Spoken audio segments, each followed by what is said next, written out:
So this is about Americans United for Separation of Church and State. You can go find more about it at www.au for Americans United.org, and there's 70 or 80,000 pages attached to the website. There were the last time we asked, and that was a year or two ago. It's based, of course, on the Establishment Clause of the First Amendment, and note that it's not the Third or the Fifth, the Seventh, or the Eighth Amendment to the Constitution. It's the First Amendment. It's that important. The notion of separation of church and state. There are those, and it's a discussion for another time, religion is protected. The state of non-belief, not necessarily so.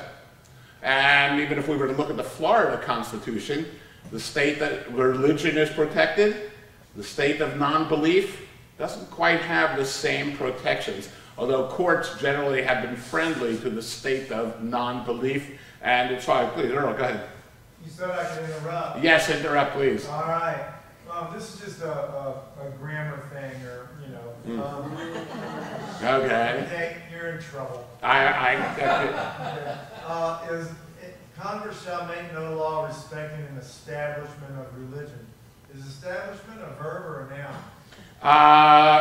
In this case, it's a noun.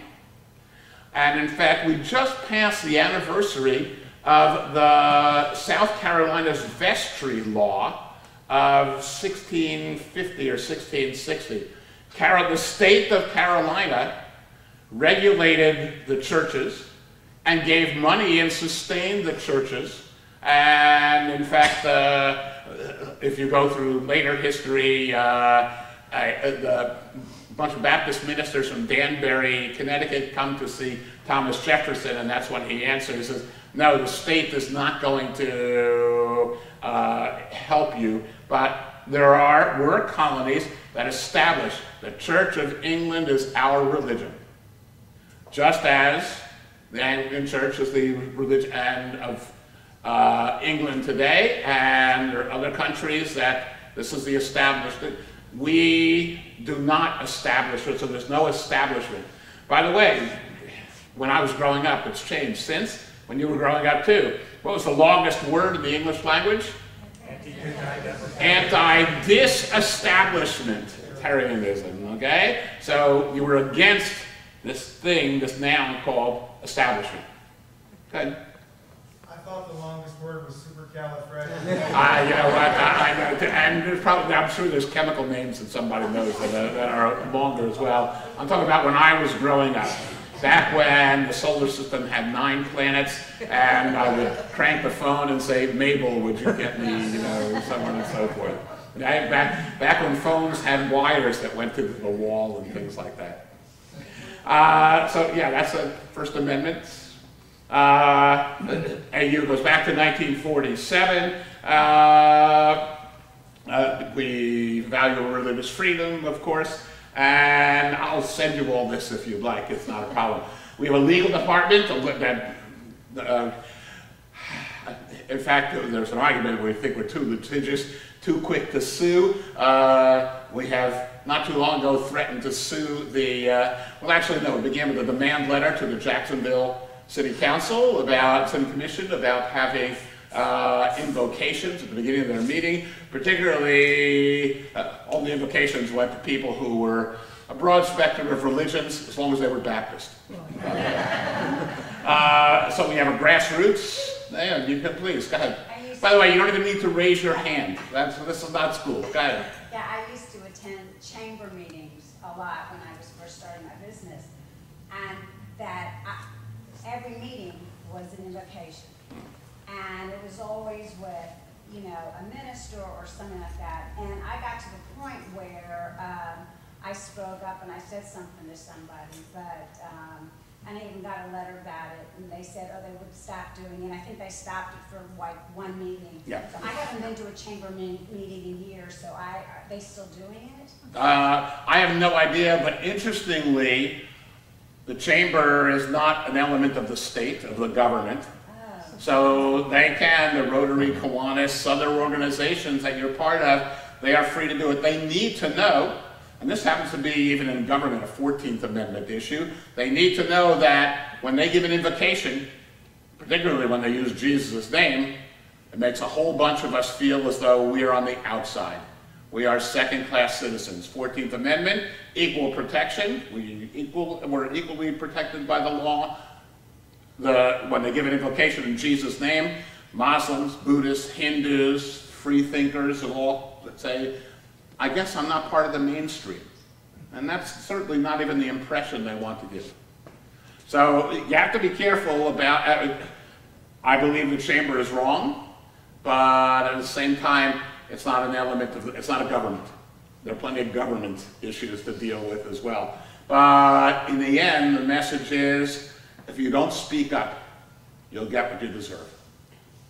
And if you don't speak up and say, look, this makes me feel uncomfortable. And so they'll say, okay, we'll have Earl has given an invocation at the city commission meeting, and actually I wasn't watching Earl when the first time it happened. I was watching Councilman or Commissioner Gaffney, who spent the whole time going, this is no good.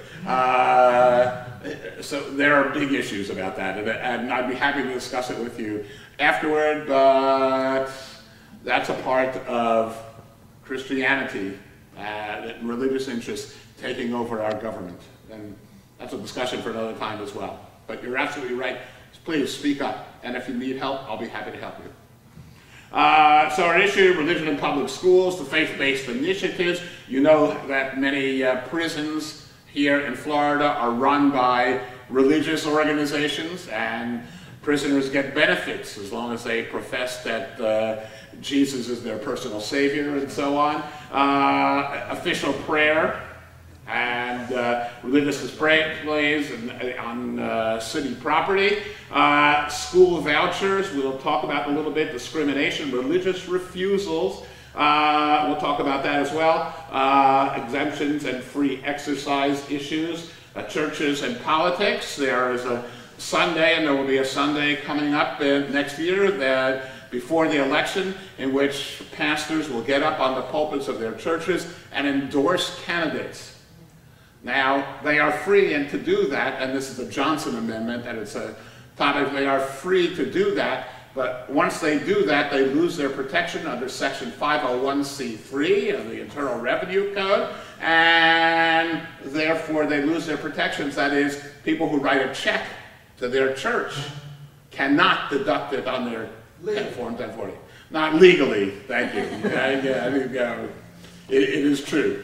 So marriage, reproductive justice, we'll talk about that as well. Nominations and the judiciary. In some places, even in Florida, if you don't believe in Jesus, you're not going to get an appointment to be a judge in even a community court. Is there a hand? Legally, but who enforces that? Yeah, well, you know what? We have to enforce it. The press will be our partner, by the way. So we have to call our attention to it. We need to write letters. We need to pen op-ed pieces. We have to make phone calls and say this is not right. I don't want to plug the Washington Post. Democracy dies in darkness. Okay? And so what they do is in darkness, we need to shine a light on what they're doing. Absolutely. So we haven't even gotten to what we're talking about. So we have Protect Thy Neighbor. This is LGBTQ, but others as well who are, we'll talk about that. Project Fair Play has to do with politicking, because there are some pastors who won't do it because of Section 501c3 and others that will. Operation Inclusion. You know, can you be a member of the city commission? I don't know. Can you... by the way, politically, as those who we all read the newspapers, but can you be an officer in the chamber if you're gay? Yes, but not in reality, perhaps not. Religion in public schools, we'll talk about in a little bit. Faith-based initiative, government-sponsored religion, all these things. So, what is a white supremacist? Here's part of it, and major traditional or one. There are lots.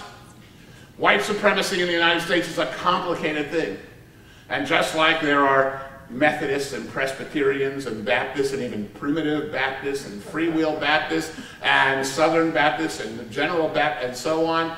White supremacy to us as outsiders looks monolithic. It's not. It's a little more complicated than that. I think it's my understanding that we have, one of the reasons we have freedom of religion was to protect the Baptists. By the way, part of the founders of Americans United back in 1947 were Baptists. The general Baptists are very much part of us. Harry Parrott is known to some of you. Is a Baptist minister who's on was on the National Advisory Committee and also very active. We have lots of Baptists who are involved. By the way, they, and of course the Seventh-day Adventists, who were raging against blue laws. Okay, blue laws. Bergen County, New Jersey is a good example. You couldn't open your business on Sunday. But Saturday was their Sabbath, so they closed their business as well. They wanted to open on Sunday, and the government said no. And they raised the question, what business is it of the government? You know, which religion I adhere to and what I did, and so on. So it is a complicated issue. So white supremacists, among other things, are concerned about white genocide. Okay? That non-whites, and by the way, it was startling to Jews to watch and hear and learn of what happened in Charlottesville, Virginia a year ago, to discover that in fact we're not white. Okay? And they, for their definition, they may say the same thing about people who don't accept Jesus as their personal savior. You're not white. And so that's their definition of what it should be. And that's where religion comes into it. Now halfway down, let's see if I can, there we go. 14 words. The 14 words: we must secure the existence of our people and a future for white children. They feel, believe it or not, insecure. And I'll talk about the war on Christendom. You know, white Christians are the overwhelming majority of our country, yet they feel as though their existence currently is insecure, and they must take action to secure the future for white children here in the United States of America. Please, go ahead. Is that a good excuse for anti-abortion stuff? Yeah, I'll get to, yes, you're several steps ahead of me, but before the end, if I don't get to it, please yell and stand up. That is an important, the question was, by the way, does that have anything to do with anti-abortion, Roe v. Wade, and so on? Absolutely. You know what, I'll say it now. Daughters of wealthy families will always find a way to get an abortion. Daughters of poor families, and predominantly African-American families, not so much. If you have to travel, 700 miles to get to the nearest abortion, the nearest people offering even reproductive health advice, you have to have some money. You have to be able to take time off of work. You have to be able to get there, and so on and so forth. So, yes, big issue. Let's go on. So, white supremacy. Believe whites should have dominance over people of other backgrounds, especially where they may coexist. We live together amongst them. It needs to be clear that that the white race here in America is the dominant religion, and they should determine how things work and what happens in our government. By the way, in our military, in our educational system, wherever you go, whites need to dominate. Whites should live by themselves in a whites-only society.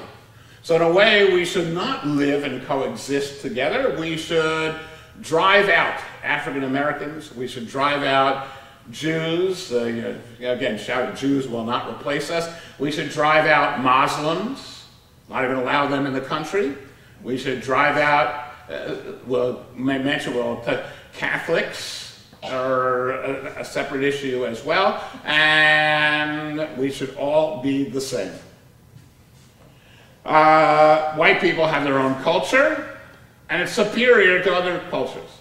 By the way, still, When people stand up and say we have the greatest healthcare system in the world, yet how many other countries have longer lifespans, have better health, and so on and so forth, they create this narrative that we are superior, American exceptionalism. It ain't necessarily so.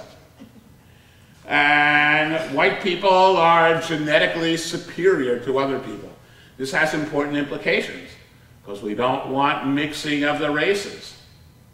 Okay? And even as an issue that great efforts are taken by people like Clarence Thomas to ignore or push aside this idea, because these are African Americans married to whites.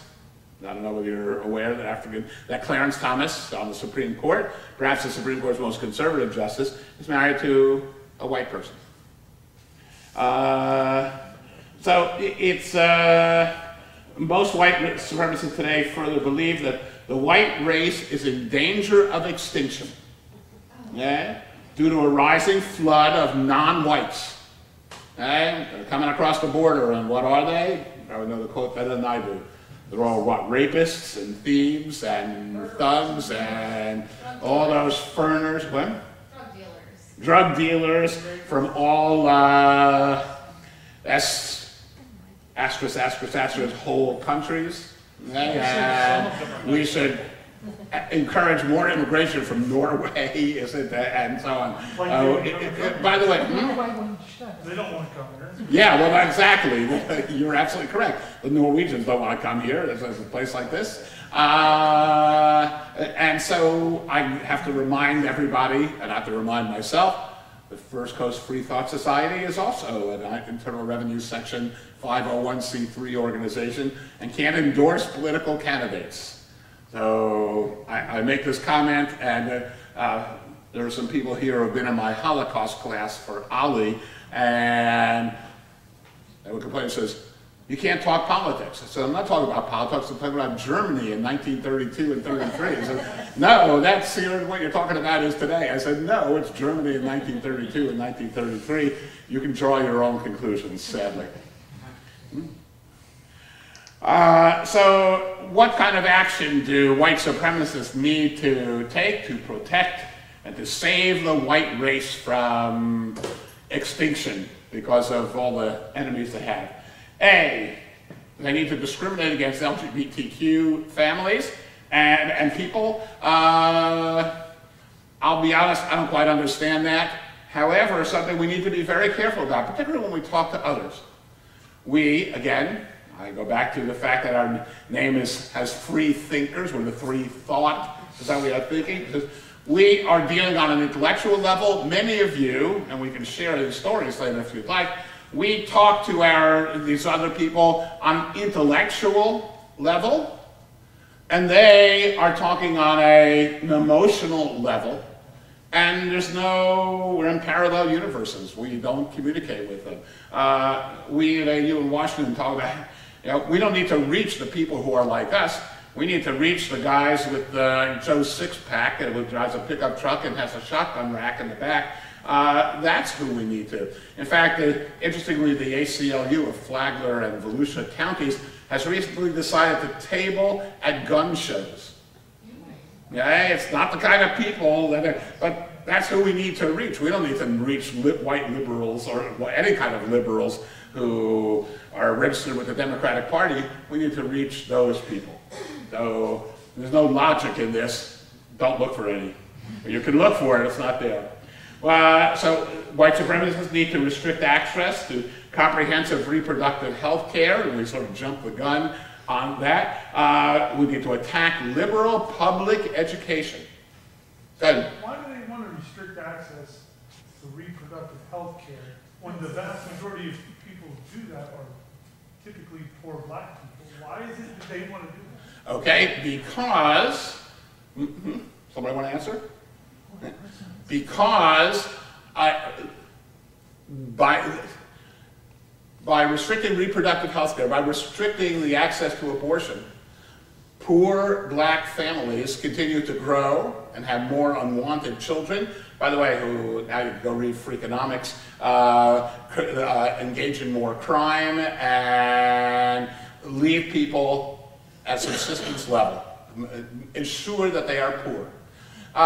Look at now let's go to the world of sociology. Look at the pyramid or the triangle of socioeconomics. At the very top, you have very well-to-do, wealthy people, generally white. And how many children are they likely to have? One or two. Now as we go down the ladder, by the way, think of your own family.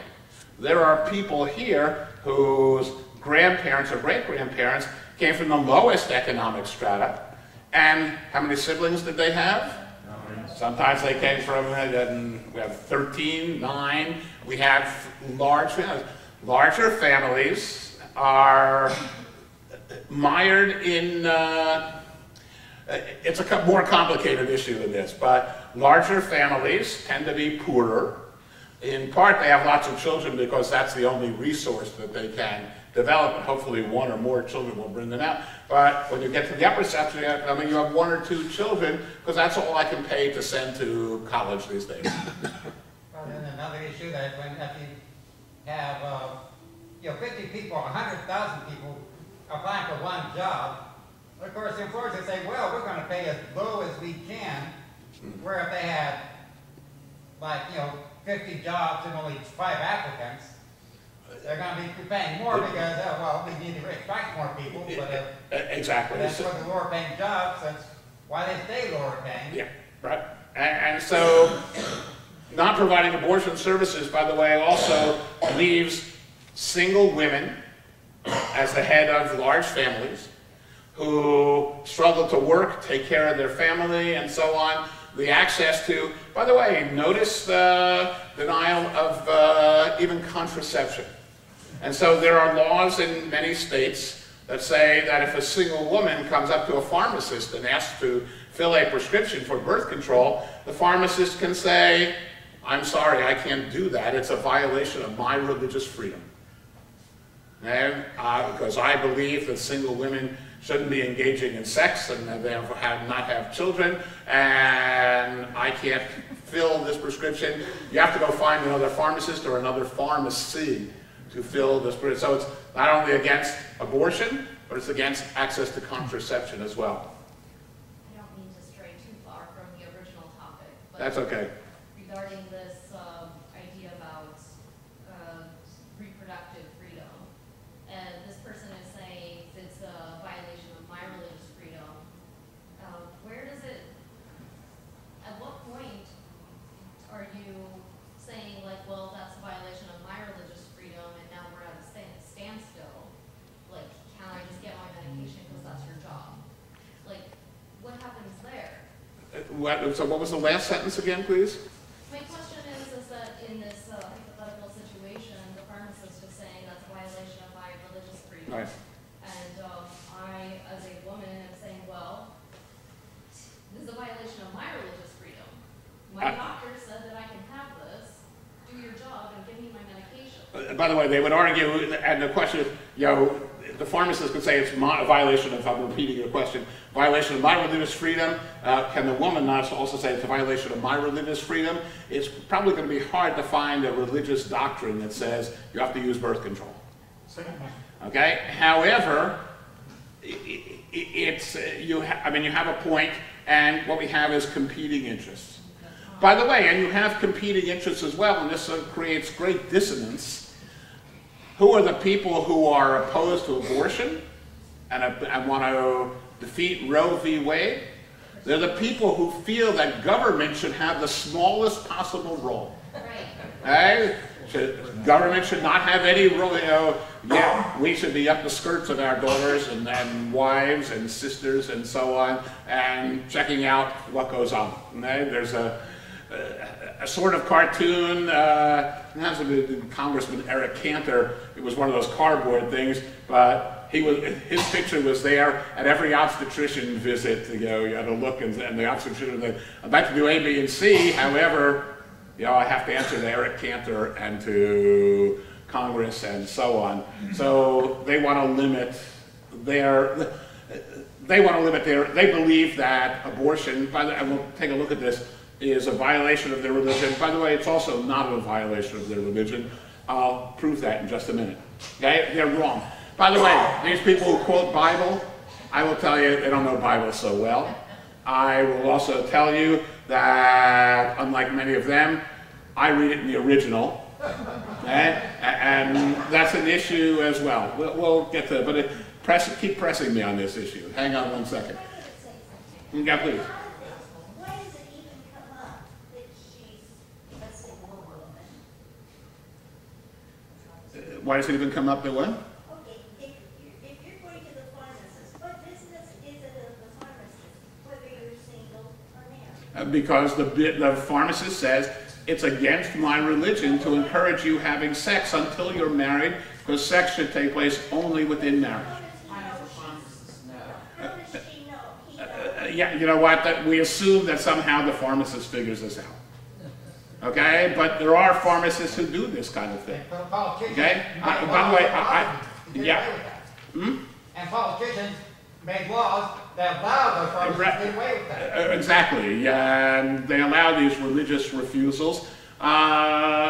Even they only have to find one or two incidents and say, see, there, and we generalize from much too small a sample, but there are places where pharmacists will do this kind of thing. The same thing with abortions and so on. A woman needs to have a pregnancy aborted, but is in a Catholic hospital. There's plenty of instances where they say, let's send them over to the government hospital or some other hospital next door. To me, that makes sense because you're in a Catholic-specific hospital. Yeah. Pharmacy is a non-religious place.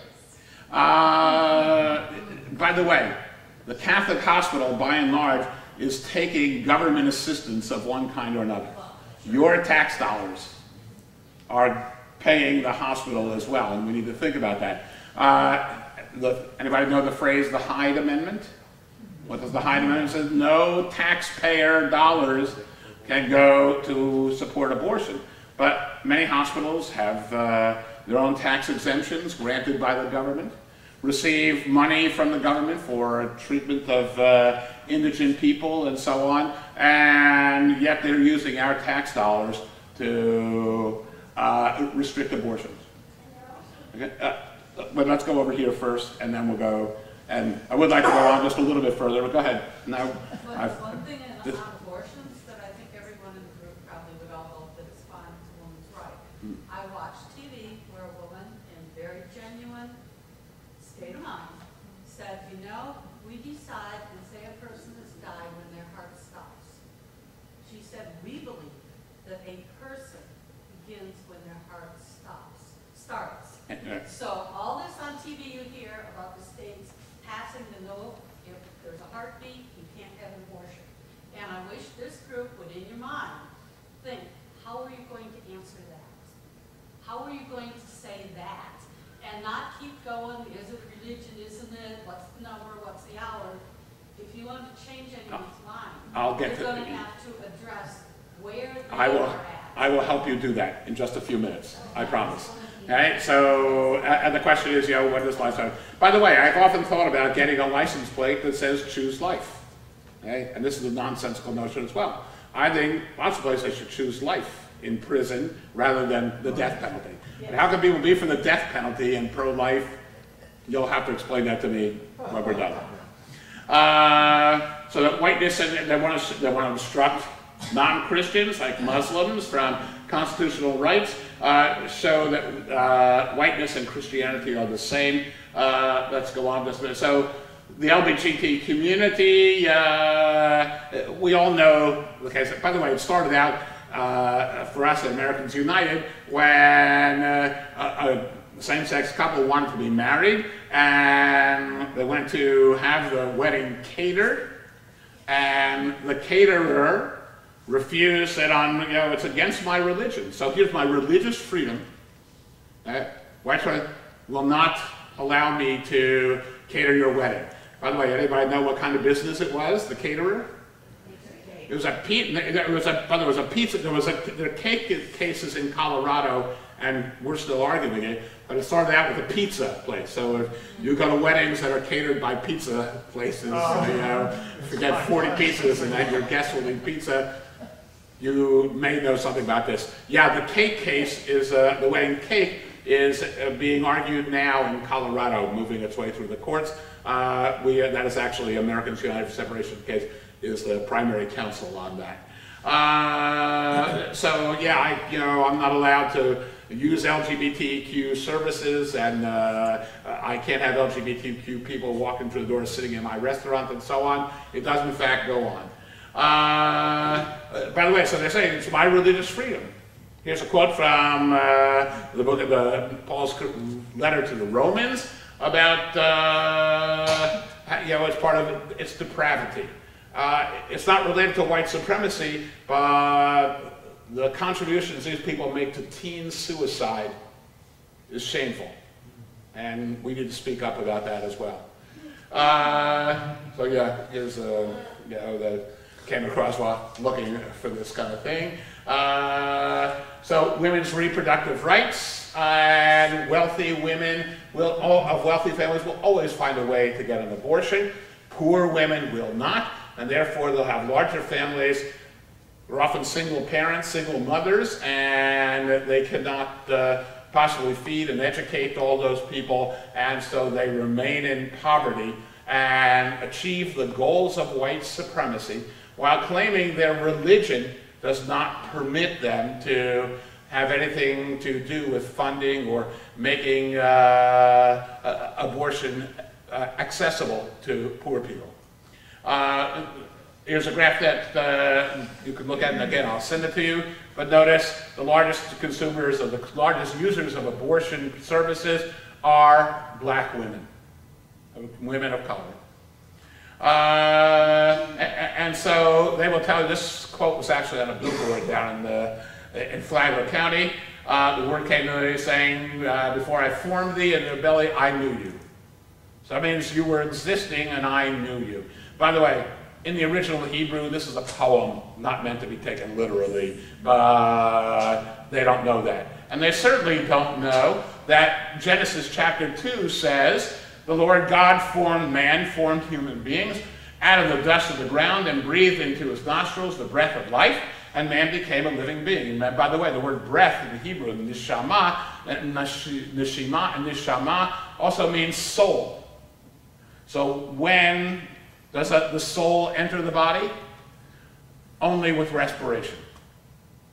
Okay, although I pass a sign, I think I passed it 3 times today, that's on the Catholic Church lawn that says 150 babies are killed every hour, I think.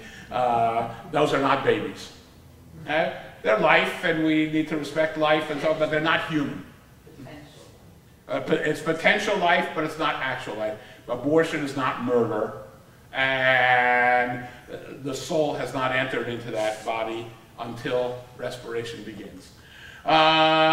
Then we'll go on to the attack on public education. I've actually spoken here about that before. And you know that you are supporting religious education through something called a tax credit scholarship program that allows, and I'll pick on Walgreens because we know about Walgreens. So if Walgreens gets a, let's see, this is a Jeb Bush thing, and he still continues to act behind the scenes to create this. In the tax credit scholarship scheme, Walgreens gets a $100,000, this is all hypothetical, $100,000 bill for its taxes, corporate taxes, in the state of Florida. Walgreens has the opportunity to instead write a check for $100,000 to an organization called Step Up for Students that in turn distributes the money as scholarships to private schools. And 81% of the money goes to religious schools. So you are funding religious education. My tax dollars go to fund schools that teach about the gospel according to St. John chapter 8, in which Jesus says, you Jews are of Satan, you are of the devil. And I pay for that. By the way, because of the difference between intellectual and emotional, these monies also go to support Muslim schools, but they also go to support Scientology schools, particularly the Clearwater area. So the people from First Baptist downtown are paying taxes. Notice, by the way, the $100,000 that Walgreens would have given to the state treasury goes to scholarships, Step Up for Students, Who makes up the loss of that $100,000 to the state treasury? All of us. Yes, we all raise our hand. We pay more taxes because of it, so that it enables Walgreens to give money to send kids to Catholic schools, Protestant schools, Scientology schools, Muslim schools, and schools that teach about burning of, teach kids to go out on their lawns and burn Korans, schools that teach all sorts of awful things. Some of them, this was in the last time I spoke here, some of them teach that slavery, the slave trade, was a good thing. Okay? Aren't you glad you're paying to teach that slavery was a good thing? Why? Because it brought pagan Africans to these shores where they could be baptized in the name of Jesus. And that the Trail of Tears helped Indians and Native Americans come to understand Christianity and Jesus. By the way, they teach that the world is about 10,000 years old, and that if you find a million-year-old fossil, it was really altered by Noah's flood, and it's really, the world is only 10,000 years old. You and I are paying for this. No, but this is white supremacy. I have my religious freedom to teach what I want. I have money. The money's not coming, notice, from the government. It's coming from Walgreens, and not from the government. But in the end, we make up a loss to the treasury. So there are Gardner scholarships. Do this. Take the money. Give it to schools. 81% of it religious. There's another scholarship program. McKay scholarships. And Hope scholarships are about bullying in schools. The public schools shouldn't take care of it themselves. We should give them money so that they can go to a private, 81% of it religious school. By the way, this is funded, was it mentioned here? By the vehicle sales tax. So I have been in arguments where people say it's entirely optional. Okay? You, when you register your car, can decide that the cost of registration goes to the state, or $50 of it goes to fund this scholarship. So it's entirely optional on the person who registers the car. But again, who makes up the $50 loss to the state treasury? You and I. And so in the end, we are paying for this program, but it looks as though it's an option. And by ultimately doing damage to public education, it allows, well, let's do it this way. There are students in failing public schools. By the way, let's go back to, hang on. Even though it's the obligation of the state legislature to make sure we have an adequate, last sentence, adequate provision shall be able to offer a uniform, efficient, safe, secure, high-quality system of free public schools. Right? Your state legislators are supposed to make a uniform, safe, secure, high-quality system. But they admit that they have failed, and so instead of making it uniform, efficient, safe, secure, high-quality, they said, let's give money and send kids to other schools. Now, a kid who's performing poorly in a public school, who goes to a private school, how do they do?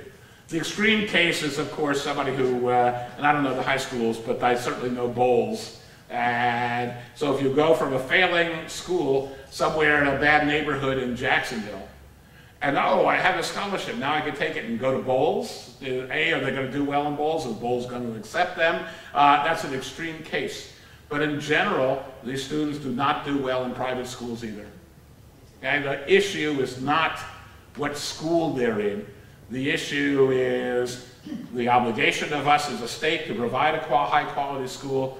And as we know, for years and years, what's the primary impediment to quality education on an individual basis? Poverty. By the way, look at failing schools. Rank the schools from A schools down to failing, and then rank them by the number of people the children in the school who receive subsidized lunches and breakfast, and you'll discover that you didn't have to look at the grades, you could have just looked at lunch and the breakfast programs, and discovered that poor people wind up with bad schools. And so this takes yet other money. Nowadays, more than $1 billion a year are channeled away from our public schools into private schools through these scholarship programs. And that's their freedom of religion to get these people out and let's suppress them so that we can create a white Christian society. Let's go back. Okay, so 81% of the money spent on these programs sends kids to religious schools, not to general, non-religious, 19% to non-religious schools. Okay, so we have a law too, by the way, here in Florida that was passed 3 or 4 years ago that says no foreign law shall govern. But in the end, this is to make sure that Muslims, our Muslim brothers and sisters, feel uncomfortable here in Florida, and that's their job as Christians, to get rid of Muslims, and ultimately, hopefully, to get them to convert to Christianity or to leave. And that's the idea of the immigration issue as well, and the Muslim ban that really didn't stand up in the courts. So yeah, here's actually people from, well, all right, this is from CARE, but there are Americans United who have similar posters in front of the U.S. Supreme Court. Right? So this is the Florida law about the application of foreign law. I don't expect you to read the whole thing. The application of Muslim law, for example, we didn't need it. There's Muslim law, Catholic canon law, Jewish law was not going to become the predominant law system here in the state of Florida, and actually no judge, nobody's going to listen to an argument made on the basis of foreign law, but that law was made just to let Muslims know, we don't like you and we don't want you here. We would like this to become a Christian community. This may be a ridiculous question, but my understanding, I mean, I No understand, such thing. I understand generally this is just to let Muslim people know that we don't want you here, we think your laws are bad, but my understanding also was that this was for very Muslim-dominated communities that are having private judicial things happening within their religious institutions, such as divorces Right. or cases of domestic violence that really should be taken to the larger government and are being suppressed. Not necessarily. They are private and they can remain private in places like, I think Tonawanda in New York, but certainly Dearborn in Michigan, where there are large Muslim populations. They've been handling it separately, and that's fine, but the civil law, American civil law, will not stand behind their judgments. But that's a private thing, and by the way, it goes on with Jewish laws about divorce and marriage as well. So how does that rate with, like, the Catholic Church and their molesting priests? Nobody seems to ever go to jail for that. Again, you are thinking rationally. Rational, reasoned, intellectual thought probably has no place in this discussion. Okay? I agree. We all agree. People who think all agree. But these are not people who think. Okay? Go look at the front page of today's paper. We're dealing with people who are not real deep thinkers. And that's part of the problem. Let's just go on. Whiteness and Christianity are the same thing. Native peoples are not Native Americans, by the way, are not white and therefore don't belong. Okay? Now, again, there's no rationale for that, but that's their belief. Go ahead. So can you explain, Jesus was a Middle Eastern Jew. How do we get to the whiteness part of that shit? I've been on the periphery of a study, and I urge you to go back and look at depictions of Jesus from even the 30s, the 40s. By the way, you'll notice in the 60s, Jesus' hair gets a lot shorter, and it doesn't have a beard or a mustache any longer, because Jesus couldn't have been a hippie. And in the 20s, depictions of Jesus have a little bit of shading of skin. By the time you get to the 90s, Jesus is always depicted as very white. Blonde Right? hair, And again, you're thinking logically, I can't defend it. But so the image of Jesus changes. And he never read the New Testament. By the way, he never read the New Testament. So I say Jesus never prayed in a church, and neither should you. I also have gone to people and said, Jesus never read the Bible in English, and neither should you. And by the way, if that works for you, they just look and say, wait, I don't understand. What are you talking about? That's what I'm talking about. Korean, cannot believe that English wasn't the original language of the Bible. That Jesus did not speak English. Impossible. He's an MD. And yeah, he's an MD. So let's go 1 and then 2. There is a religious statement, more of a Catholic religious statement that God created man in his image and likeness. But the real concept is that man has created God in his own image and likeness. So therefore, what man needs, I'm white, and I think, well, what does my God look like? I'm going to paint my God to look white like me. And that's what's happened for thousands of years. All of the people who painted the God that looked like themselves. Now, if you very much. You probably found African Jesus. I will delightfully send you to the Ethiopian church on Rehov HaNevi'im, the Prophet Street in Jerusalem, just north of downtown. By the way, you may know the church. If you watch the movie Exodus, Sal Mineo was running around there. But all Ethiopian, yet the depiction of Jesus and the saints is all white. And even that sends, I think, an awful message as well. By the way, I would answer you just as a separate, and I don't want to go much further into this. God did create human beings in God's image. God can't be a he or she because God has no body and therefore can't have the equipment to be a he or a she. But God, we are in the image of God. As God has intellect, we have intellect. As God has memory, we have memory. As God is discerning, this is good, this is not, and that was good, saw it and it was good, we are discerning. And it's in that way, not the physical, not we have a nose, God must have a nose, we have ears, God must have ears. That's not the notion of the image of God. And you get that, I'll be happy to tutor anybody in enough Hebrew to be able to read that in the original. Yeah? So let's go, we're running out of time. But here's, so we talk about the image of Jesus. Here's the image of Jesus by white supremacists. Oh, I'm sorry, yes. No, that's fine. Well, with, okay, so if the part of it is converting the pagans and converting the different people, then doesn't that then kind of put them a little bit on equal footing? Then, I mean, I know the white supremacists still want to keep them down, but how does that jive where then they're Christian and they're still not equal? Yeah, by the way, and this is a feature of the Holocaust as well. If a Jew, and that's, I'm going to talk about the example of that with which I'm most familiar. If a Jew converted to Christianity, did that save a Jew during the Holocaust? No. If a Jew converts to Christianity and becomes a good Protestant, in the eyes of white supremacists, is that person a no? Right? It does not change. So while it might seem as it's about religion, it's even about more. Even about more.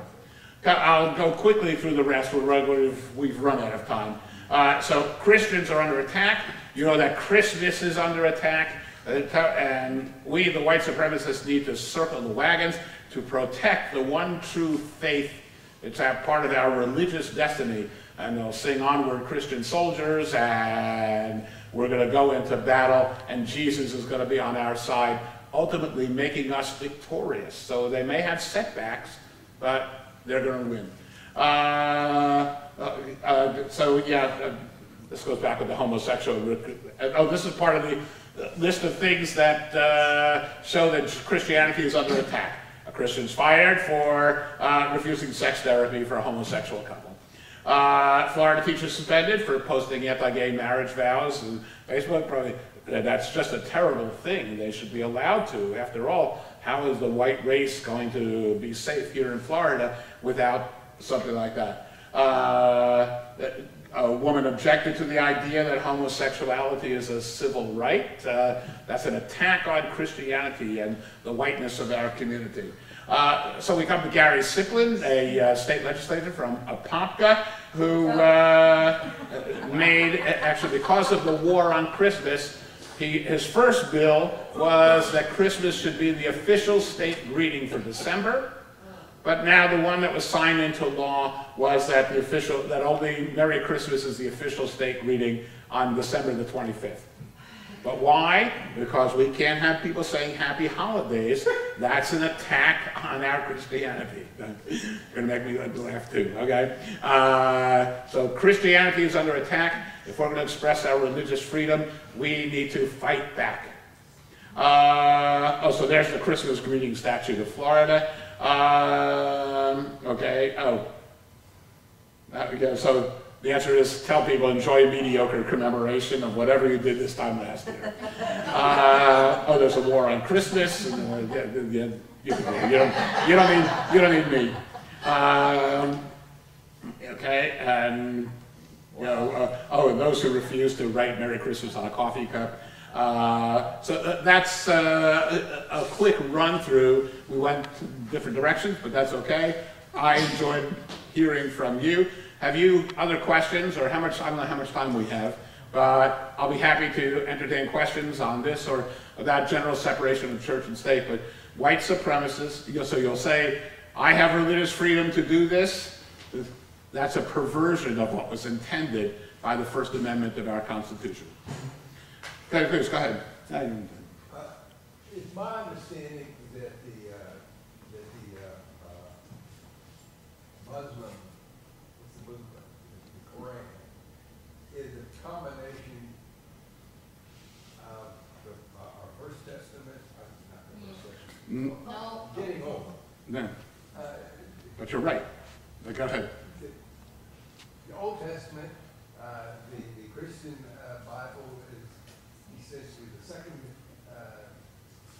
whereas the Muslims are the third. And the Sharia law mostly comes from the first. Since you read these books, to what extent is there any truth? Yeah, okay, so the question is, and I've mentioned it here before, you're absolutely correct. I read the First Testament. By the way, when I'm really in a bad mood, I say I read the primary testament. That makes yours the secondary testament. And we have had issues here, by the way, I should note, conflating Christianity and religion.